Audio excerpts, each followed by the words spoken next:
பச்சை அரிசி தொடர்பிலான பிரச்சினை சில தினங்களுக்கு முன்னர் உருவானது. இதற்கு பல காரணிகள் தாக்கம் செலுத்துகின்றன. எவ்வாறெனினும் துரித தீர்வாக அரிசியை இறக்குமதி செய்ய அரசாங்கம் தீர்மானித்தது.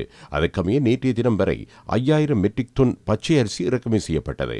எவ்வாறெனினும் இந்த பிரச்சினை உருவாவதற்கு பல்வேறு துறைகளுடன் தொடர்புடைய காரணிகள் தாக்கம் செலுத்தியுள்ளதாக நிபுணர்கள் தெரிவிக்கின்றனர்.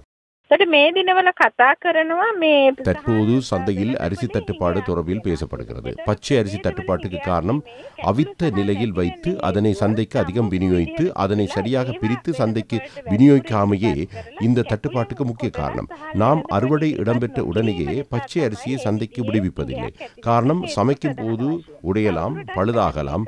அதனால் அறுவடை செய்து 3 மாதங்கள் களஞ்சியப்படுத்திய பின்னரே அதனை நாம் சந்தைக்கு விநியோகிப்போம்.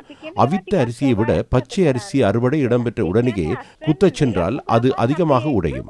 அதனாலேயே அதனை நாம் சற்று தாமதப்படுத்தி நெல் குத்தும் செயல்பாட்டை முன்னெடுப்போம். இதுவே இடைப்பட்ட தட்டுப்பாட்டுக்கு காரணம். தற்போதைய பிரச்சினை தொடர்பில் அமைச்சர் வசந்த சமரசிங்கவும் இன்று பாராளுமன்றத்தில் தெளிவுபடுத்தினார்.